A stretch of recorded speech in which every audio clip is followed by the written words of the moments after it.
बिस्मिल्लाहिर्रहमानिर्रहीम। नाज़रीन, एतदाल स्टूडियो में आपका मेज़बान रिजवान अमान एक फिर आपकी खिदमत में हाजिर है।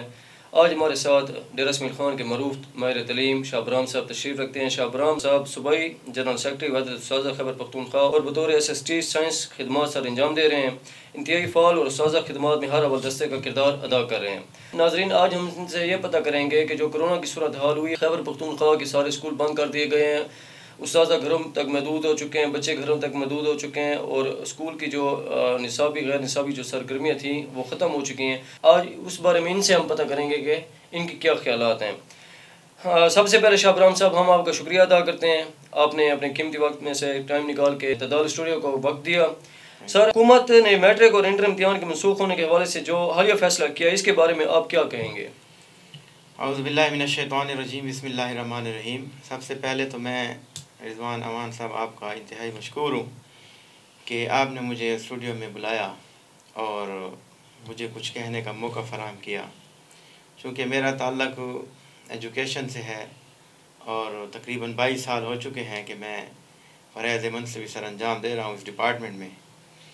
तो इस हवाले से चूँकि मौजूदा सूरत हाल इंतहाई गंभीर है और सेंसिटिव मामला है, तो इस पर काफ़ी आरा आ रही हैं और इंटर और मैट्रिक इम्तिहानात के हवाले से जो मौक़िफ़ है वो भी मुख्तलिफ़ लोगों का मुख्तलिफ़ सामने आया है। तो जहाँ तक संजीदगी से हमने इसको देखा है, तो चूँकि कोरोना वायरस और जो हालात मौजूदा सूरत हाल बनी हुई है, इस हवाले से देखा जाए तो गवर्नमेंट ने जो स्टेप उठाया है इम्तिहानात की मनसूखी का, उस वक्त के हवाले से वो एक बेहतर स्टेप था, क्योंकि इसके बग़ैर कोई चारा नहीं था। 13 मार्च से शुरू होने वाले मैट्रिक के जो इम्तिहानात थे, एक पेपर अटैम्प्ट हो चुका था और दूसरे पेपर की तैयारियां थीं कि इस दौरान गवर्नमेंट ने मैट्रिक इम्तिहानात को मनसूख किया। और वजह यही थी जो सबके सामने है, चूँकि ये पाकिस्तानी मामला नहीं है बल्कि ये तो एक आलमी मामला है और ये आलमी वबा है। तो आलमी वबा होते हुए तमाम ममालिक ने अपने तय तमाम वसाइल बुरेकार लाए और इस मामले पर काबू पाने के लिए तमाम मशीनरी इस्तेमाल की। लॉकडाउन के अलावा तालीमी इदारे भी बंद कर दिए गए। तो इम्तिहानात की जो मनसूखी थी उस वक्त के हवाले से तो वो एक अच्छा स्टेप था, जिसको तमाम तालीमी हलकों ने सराहा के, क्योंकि बच्चों की ज़िंदगी एक अहम इशू है। जब बच्चे नहीं होंगे खुदा न खासा तो फिर तालीम का अमल और ये सब चीज़ें बेमानी हो जाती हैं। तो उसके बाद जब सूरत हाल कुछ आगे बढ़ी, स्कूल भी बंद हुए, तो एक गैर यकीनी सूरत हाल पैदा हुई। मुख्तलिफ़ बातें सामने आईं। एक बात ये सामने आई कि एग्ज़ाम होगा लेकिन तारीख़ नहीं दी गई थी। दूसरी बात ये सामने आई कि एग्ज़ाम की मनसूखी होगी और तमाम इम्तिहानात मनसूख करके, यानी मैट्रिक और इंटर के, उसके बाद तलबा को अगली क्लासों में प्रमोट कर दिया जाएगा।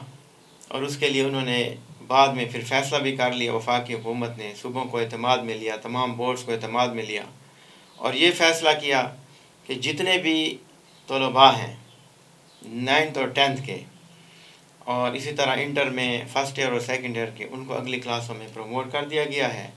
और उसके लिए उन्होंने ये क्राइटेरिया बनाया कि 3% यानी 9th के जो स्टूडेंट 10th में प्रमोट हो गए वो नेक्स्ट ईयर 10th का एग्ज़ाम देंगे, और जो फर्स्ट ईयर के प्रमोट हो गए सेकंड ईयर में वो नेक्स्ट ईयर सेकंड ईयर का एग्ज़ाम देंगे। अब उनके लिए उन्होंने ये क्राइटेरिया बनाया कि उनको 9th के साथ टैली करके 10th के साथ जो एग्ज़ाम वो 10th का देंगे, उनको 9th के मार्क्स भी उसी हिसाब से, उसी तनासब से दिए जाएंगे। और इसी तरह जो 10th और सेकंड ईयर के तलबा पास हो रहे हैं, उनको 9th और फर्स्ट ईयर के मार्क्स जो हैं उनको देख कर 3% इजाफी मार्क्स दिए जाएंगे।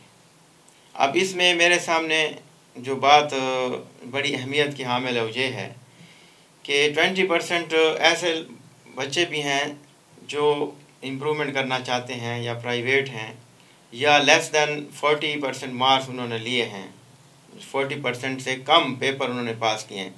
تو ان کا ایگزام ہوگا جن کو اسپیشل ایگزام کا نام دیا گیا ہے. ٹھیک ہے. وہ ستمبر یا اکتوبر میں وہ کنڈکٹ ہوگا. لیکن بات یہ ہے کہ جو 80% بچ گئے ہیں ان میں 20% ایسے ہیں جو چاہتے ہیں کہ بھئی ہم بغیر امتحان کے پاس ہو جائیں کسی حد تک. یہ ایک نفسیاتی پہلو بھی ہے، بچوں میں ہوتا ہے اکثر. لیکن 60% آج بھی وہ اسٹوڈنٹ موجود ہیں جو چاہتے ہیں کہ ایگزام ہو. اس کی وجہ یہ ہے کہ بعض اسٹوڈنٹس کسی نہ کسی وجہ سے یعنی کہ پریویس جو ان کا سال ہوتا ہے جیسے 9th ہے یا فرسٹ ایئر ہے اس میں وہ اتنی محنت نہیں کر پاتے. اس کے بعد جو محنت کرتے ہیں اس کے بعد وہ محنت کا پہلو ان میں زیادہ اجاگر ہو جاتا ہے اور ان میں کچھ اہمیت زیادہ بڑھ جاتی ہے اگلے امتحان کی. تو وہ کوشش کرتے ہیں اور اس میں ان کا جو کرائٹیریا ہے وہ ان کے سامنے کچھ دوسری پکچر پیش کرتا ہے. مثال کے طور پر ایک اسٹوڈنٹ ہے، اس نے 400 مارکس لیے ہیں 9th میں. اب اس کے سامنے ایک پکچر ہوتی ہے کہ میں 10th میں 500 مارکس حاصل کروں گا. اس کے لیے وہ تک و دور محنت کرتا ہے، زیادہ محنت کرتا ہے. جی. جہاں پر یہ ہے کہ 3% مارکس ہیں ان کو اضافی ملیں گے، تو 3% میرے خیال میں 550 کا 3% نکالیں تو یہ 17 مارکس یا 17.5 مارکس بنتے ہیں. ٹھیک ہے. جو کہ ان کی یعنی کہ جو ان کا پکچر ہے، ان کا جو ویو ہے اس کو وہ. اچھا شاہ ابراہیم صاحب، یہ بغیر امتحان کے پاس ہونے سے جو طلباء ابھی پروموٹ ہو رہے ہیں تو تعلیم کے عمل پہ کیا اثرات ہو سکتے ہیں؟ آپ کیا سمجھتے ہیں کہ اس کے منفی اور مثبت کیا اثرات ہوں گے؟ بات یہ ہے کہ بغیر امتحان کے اس کے بھی دو پہلو ہیں. ہر ایک جو تصویر ہمارے سامنے ہوتی ہے، کوئی بھی پکچر، اس کے دو پہلو ہوتے ہیں. ٹھیک ہے. ایک پہلو تو یہ ہے کہ اسٹوڈنٹس پاس ہو گئے اور اگلی کلاسوں میں انہیں ترقی کر لی. وقت کا تقاضا بھی تھا کسی حد تک، کیونکہ حالات ایسے بنے ہوئے تھے، لاک ڈاؤن کی صورتحال تھی، کنوینٹس بند تھی، سب کچھ. تو اب چونکہ کنوینٹس بھی تقریباً کھل چکی ہے اور اس کے علاوہ بازار بھی کھل چکے ہیں، تو زندگی جو ہے کچھ حد تک روٹین پہ آ گئی ہے. تو میرے خیال میں اگر گورنمنٹ ایگزام کنڈکٹ کر دیتی تو یہ بہت بہتر تھا، اس حوالے سے کہ ہمیں اساتذہ کرام کو اور جو بورڈز انوالو ہیں ان کو یہ خصوصی تاکید کی جاتی کہ آپ SOPs کے ہوتے ہوئے یہ ایگزام کنڈکٹ کریں. تو میرے خیال میں اگر بازار میں SOPs کے ہوتے ہوئے ایگزام یعنی کہ دیگر معاملات طے ہو سکتے ہیں، خریداری وغیرہ ایکٹیویٹیز، تو ایگزام بھی بہتر ہو سکتے ہیں SOPs کو فالو کرتے ہوئے. ٹھیک ہے. کیونکہ اسکول جو ہیں یہ ڈسپلنڈ ادارے ہیں، صحیح ہے. ان میں تو بڑی آسانی کے ساتھ SOPs پر عمل درآمد کرایا جا سکتا ہے.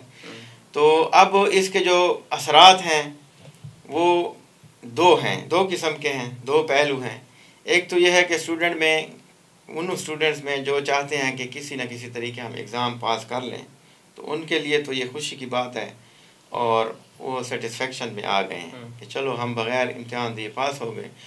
دوسرا پہلو یہ ہے کہ نفسیاتی جو عمل ہے وہ یہ کہتا ہے کہ شاید یہ اسٹوڈنٹ جو محنتی اسٹوڈنٹ ہیں، جن کے آگے ایک زندگی کا ایک ٹارگٹ سامنے ہوتا ہے، جنہوں نے انجینئرنگ یا میڈیکل کو اپنے سامنے رکھ کر کچھ کرنا ہوتا ہے، اسٹرگل کرنی ہوتی ہے، تو ان کے سامنے یہ بات ہے کہ خدا نخواستہ اگر یہ روٹین نیکسٹ ایئر بھی جاری رہے، کیونکہ کرونا وائرس خدا نخواستہ اس کا معاملہ بڑھ گیا، جس طرح کہ وہ کہہ رہے ہیں کہ یہ سال بھی چل سکتا ہے، 2 سال بھی، تو ان کے ذہن میں یہ خاکہ آ گیا ہے کہ ہو سکتا ہے کہ نیکسٹ ایئر بھی اس طرح ایگزام نہ ہو. ٹھیک ہے.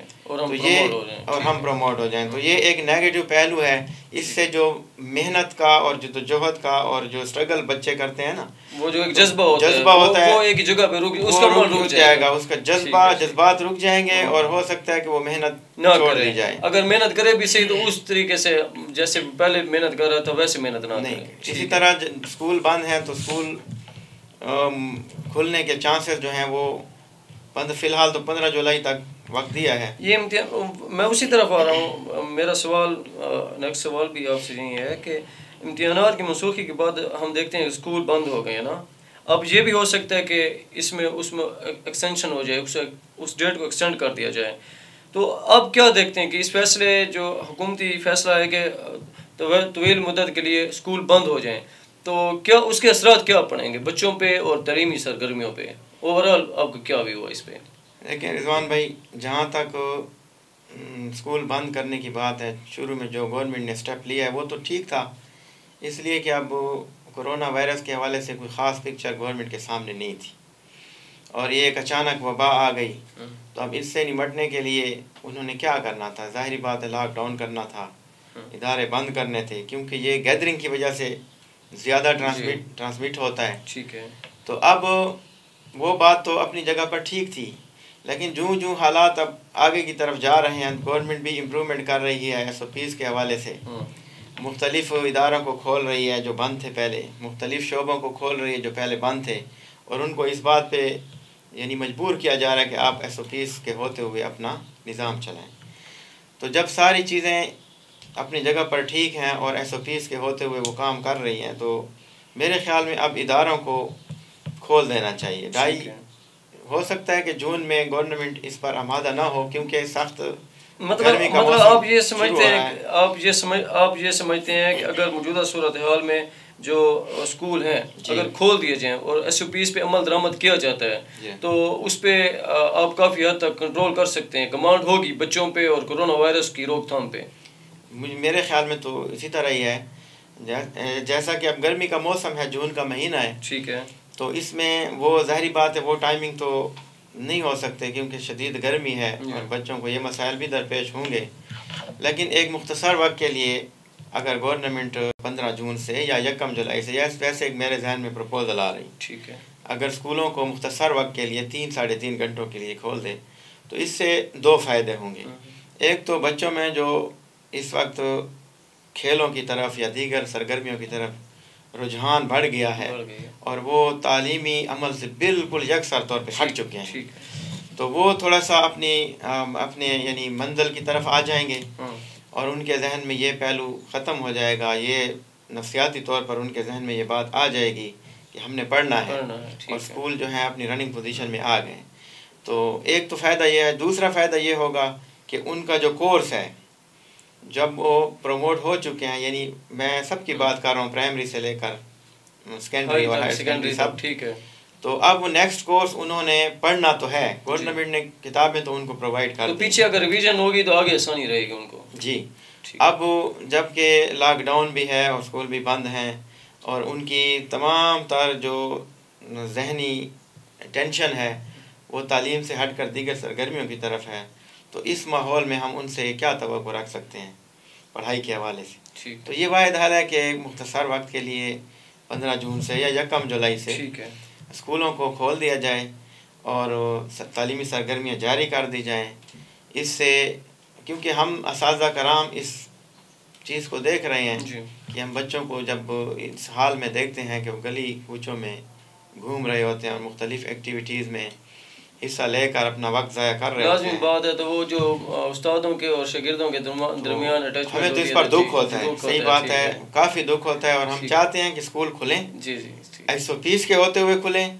इंतहाई हसास मामला है, इसको लेना भी है लेकिन इससे पहलुताई भी नहीं करनी, ताकि जो बच्चे प्रमोट हो रहे हैं तो ऐसा ना हो कि उनका जो पीछे वो निसाब है, हम उसे कह सकते हैं कि जो निसाब तलीमी सरगर्मियों का अमल है वो मुतासर हो रहा है। अगर उनकी रिवीजन होगी तो वो आगे मज़ीद बेहतर तरीके से पार्टिसिपेट कर सकेंगे। अच्छा सर, निसाब तलीम के हवाले से आप क्या कहना चाहेंगे कि मौजूदा निसाब तलबा की नफ्सियात और दौर हाज़िर के तकाज़ों के मुताबिक है या इसमें मज़ीद इम्प्रूवमेंट की ज़रूरत आप ज़रूरी समझते हैं?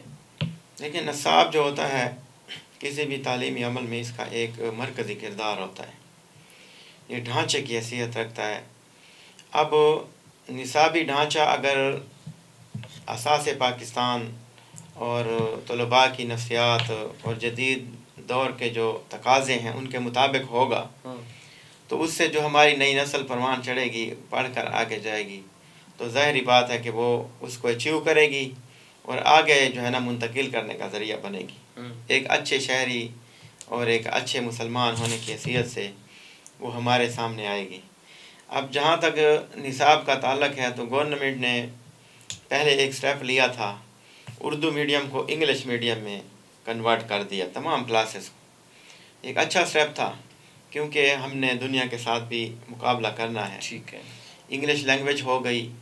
उसके बाद कुछ ऐसे हमारे सामने पहलू आए जिनमें कि बतदरीज बुक्स को نصابی حوالے سے تبدیل کر دیا گیا۔ میری اپنی رائے یہ ہے کہ اس وقت جو ہمارا نصاب چل رہا ہے یہ 80% تو ہمارے تقاضوں کے مطابق ہے، ہماری ترجمانی کر رہا ہے، لیکن 20% جو ہے اس میں اصلاحات کی گنجائش موجود ہے۔ اس میں یہ ہے پہلی بات کہ مشاہیر اسلام اور جو ہمارے بزرگان دین گزرے ہیں جن کی خدمات دین کے حوالے سے یا ملک و ملت کے حوالے سے جن کی خدمات ہیں، ٹھیک ہے، ان کے جو پہلو ہیں ان کو زیادہ اجاگر کرنے کی ضرورت ہے، تاکہ ہمارے جو نئی نسل ہے اس کے سامنے یہ بات آئے کہ ہمارے بزرگوں نے کیا کیا، ہمارے اسلاف نے ملک پاکستان کی اساس کے لیے کیا کیا، جدوجہد کے حوالے سے انہوں نے کیا کیا، اور مسلمان خاص کر ملت اسلامیہ اس میں جو ہمارے مشاہیر گزرے ہیں، بزرگ گزرے ہیں، اسلاف گزرے ہیں، انہوں نے اسلامی حوالے سے کون سی خدمات انجام دی ہیں۔ ٹھیک ہے، اور جو بڑے بڑے ایشوز ہیں جیسا کہ اب ختم نبوت ہے، اب یہ ایمان کا حصہ ہے، ٹھیک ہے، اس کے بغیر تو ایمان ہی کامل نہیں ہو سکتا بے شک۔ اب ختم نبوت کے جو عنوانات ہیں ان کو شامل کیا جائے نصاب میں، ٹھیک ہے، خاص کر نرسری کلاس سے 8th کلاس تک، کیونکہ یہ بچوں کا ایک شعوری پیریڈ ہوتا ہے، اس میں وہ شعور میں آ رہے ہوتے ہیں، آہستہ آہستہ قدم رکھ رہے ہوتے ہیں، تو ان کے لیے ضروری ہے کہ ان کو پتہ ہو ختم نبوت کیا ہے، ختم نبوت پر ایمان لانا کیا ہے۔ اس کے علاوہ باقی تو الحمدللہ فرائض کے حوالے سے ہمارے نصاب میں بہت کچھ موجود ہے۔ سر میں اس پروگرام کے آخری سوال کی طرف آنا چاہوں گا۔ میرا آخری سوال آپ سے یہ ہے سر کہ ہم دیکھتے ہیں اگر ہم پرائمری سے لے کے اور انٹر لیول تک ہم دیکھ لیں کہ بچوں کی ہم نصاب کی بات کر رہے ہیں، تعلیمی سرگرمیوں کی بات بھی کرتے ہیں، ہم دیکھتے ہیں کہ بڑے بڑے بیگز ہیں، ان میں اتنی ساری کتابیں اور بکس کاپیاں ٹھونسی ہوتی ہیں، لیکن اگر دیکھا جائے تو ویسے تعلیمی جو معیار ہے ہم ویسے ان میں محسوس نہیں ہوتا جو آج کل جو نوجوان نسل آ رہی ہے، جتنے حساب سے بیگ ہوتے ہیں، ٹنوں کے حساب سے بچوں نے بیگ اٹھائے ہوتے ہیں، تو آپ کیا سمجھتے ہیں کیا وجہ ہوتی ہے کہ سر ہم دیکھتے ہیں کہ بیگ اتنے بڑے بڑے ہوتے ہیں لیکن تعلیمی معیار ہم ویسا محسوس نہیں کر رہے ہوتے بچوں میں؟ اصل میں اس میں بہت سے فیکٹرز ہیں۔ ایک تو یہ ہے کہ بکس کی زیادتی ہے۔ اب ٹیکسٹ بک بورڈ جو کتابیں بھیجتا ہے، ظاہری بات ہے کہ اس میں کچھ پریکٹیکلی بکس بھی ہوتی ہیں جن کو پریکٹیکلی بچوں نے کرنا ہوتا ہے، اور کچھ بکس ایسے ہوتی ہیں جن کو پڑھنا ہوتا ہے، تو اس وجہ سے بکس کا جو حجم ہے وہ بڑھ جاتا ہے، یعنی ایک تو کتابوں کا حجم بڑھ جاتا ہے، یعنی وہ بڑی بڑی محسوس ہوتی ہیں، دوسرا کتابوں کی جو تعداد ہے وہ بھی زیادہ ہو جاتی ہے۔ ٹھیک ہے، تو اس حوالے سے گورنمنٹ نے ایک سٹیپ اٹھایا تھا، وہ بہت اچھا سٹیپ تھا کہ بیگس کی جو یعنی کہ حجم تھا یا بیگس کا جو وزن تھا اس کو وہ کم کرنا چاہتے تھے۔ یہ پچھلے سال کی بات ہے، گورنمنٹ نے یہ سٹیپ اٹھایا ہے اور شاید اس پر کام بھی کسی حد تک ہوا ہے۔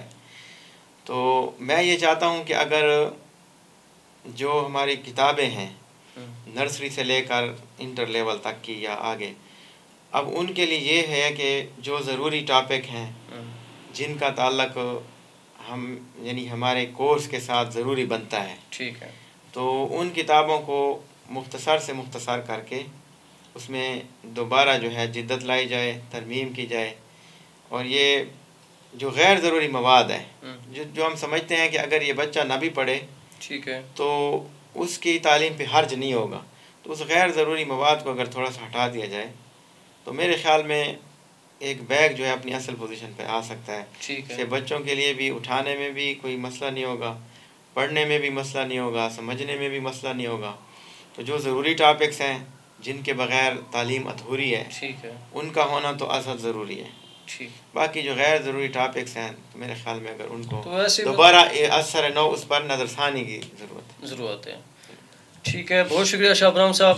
ناظرین، یہ تھے شاہ ابراہیم صاحب ڈیرہ اسماعیل خان کے معروف ماہر تعلیم جو عرصہ دراز سے تعلیمی میدان میں اپنی خدمات سر انجام دے رہے ہیں۔